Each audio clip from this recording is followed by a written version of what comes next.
Falëndërimi takon atij që na besoi amanetin e jetës, të trupit dhe të pasurisë dhe na paralajmëroi që të mos i shkatrojmë me duart tona.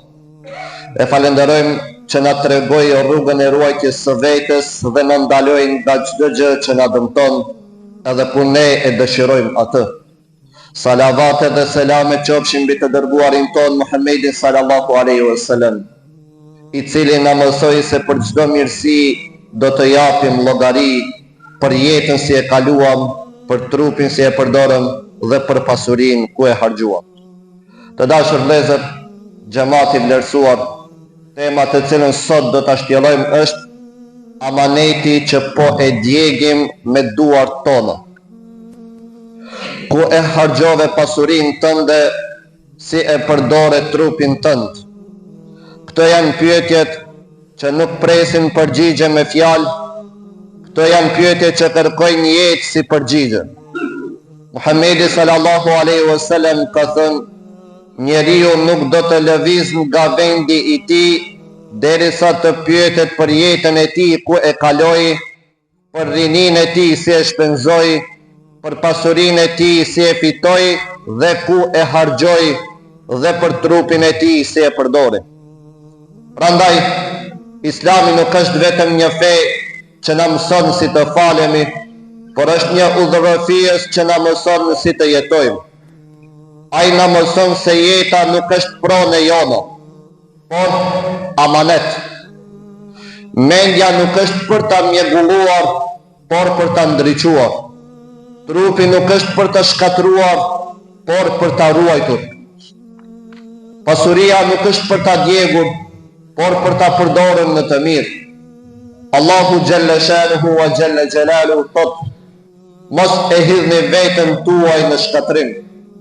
Kjo nuk është këshill, kjo është ndalim, sepse shkatrimi nuk fillon në fund.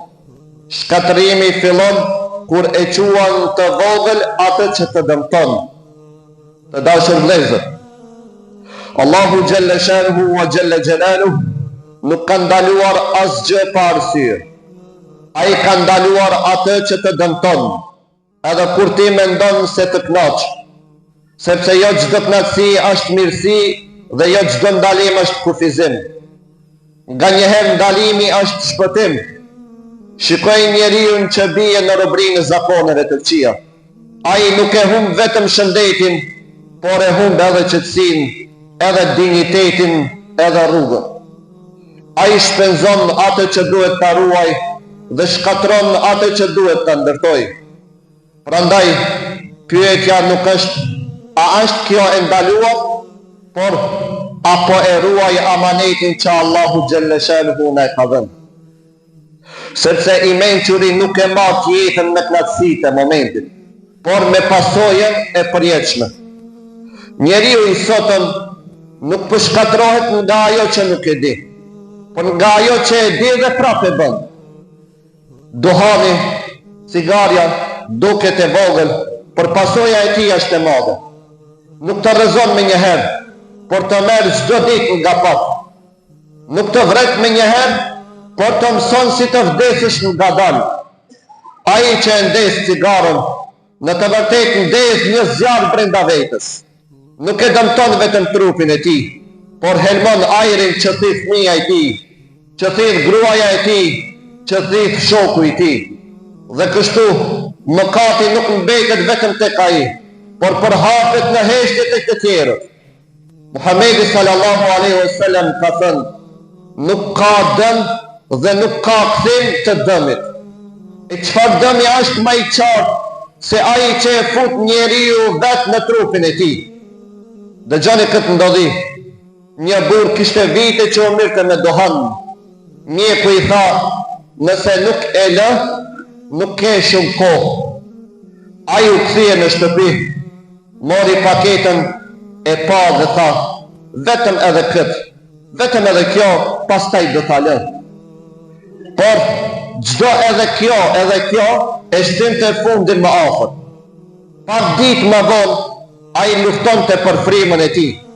Djali i vogël pranë tij tha, baba, pse nuk merr ta frymë, tha si më parë. ai nuk mundi të përgjigjej, sepse për herë të parë kuptoi se nuk po vuante vetëm ai, por të gjithë ata që e donin, dhe tha vetëm një fjalë, sikur nuk shpëton, sikur është dëshmi që ke bënuar. Të dashur vëllezër, duhani nuk është vetëm tym, është shpërbërës i jetës pak nga pak. Frymën ta ngushton, trupin ta dobëson, shëndetin ta merr, derisa njeriu nuk është më ai që ishte më parë. Një nga të parët tanë thoshte, ajo që të dëmton largoju prej saj, edhe nëse duket e vogël, sepse ata nuk prisnin derisa të bëj haram me emër, ata largoheshin nga çdo gjë që e shkatronte njeriu. Ndërsa sot njeriu e di që dëmton, por kërkon justifikim, dhe kjo është mashtrim vetja. Njeriu ndonjëherë kërkon prova sikur e vërteta të mos ishte e qartë. Sot shkenca flet, por feja ka folur shumë më herët.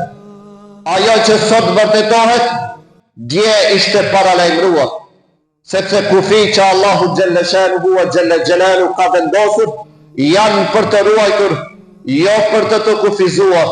Dhe kur njeriu i kalon këtë kufi, nuk e dëmton Allahu xhalla shanuhu wa xhalla xhelalu, por vetveten e tij. Mos haro, çdo tim që hin në trupin tënd është dëshmi kundër teje, dhe çdo dëm që u shkakton të tjerëve është barë që do ta mbash. Allahu xhalla shanuhu wa xhalla xhelalu thot: hani dhe pini, por mos e teproni, sepse problemi nuk është tek begatia, por tek mënyra si e përdorim atë. Begatia të ofron me Allahu xhalla shanuhu, nëse e vlerëson dhe të largon prej tij nëse e shpërdoron. Prandaj pyet veten, a jam falendërues apo shpërdorues? Apo i përdor begatit për të jetuar, apo për të shkatruar, sepse ajo që e shpenzon pa mend, një ditë do ta kërkosh në dhimbje. Muhamedi sallallahu alaihi wasallam ka thënë, dy janë mirësi për cilat shumica e njerëzve janë të mashtruar: shëndeti dhe koha e lirë. Njeriu e kupton frymën vetëm kur i vështirësohet, e kupton trupin vetëm kur i dobësohet. Por pse të presim provën për ta kuptuar amanetin ton? Kur erdhi rreziku u ruajtëm, kur erdhi frika u mbrojtëm, por pse të mos ruhemi edhe kur jemi mirë? A nuk është duhani një sëmundje që e zgjedhim vetë? A nuk janë zakonet e këqija një rrezik që e ftojmë vetë? Të dashur vëllezër, mos i lini fëmijët tuaj vetëm përballë provave të kohës, sepse kurthi nuk vjen si rrezik, por si knatësi, dhe kur e kupton, është vonë atëherë. Ne nuk kemi të drejtë të ndërtojmë veten dhe të lëmë brezat në rënim, sepse brezat e shëndetshëm nuk rriten rastësisht. Ata ndërtohen me kujdes, ata ndërtohen me sakrificë, dhe ata ndërtohen me përgjegjësi. Në fund, çdo cigare është përgjigje për dy pyetje: ku e harxhove pasurinë tënde, si e përdore trupin tënd?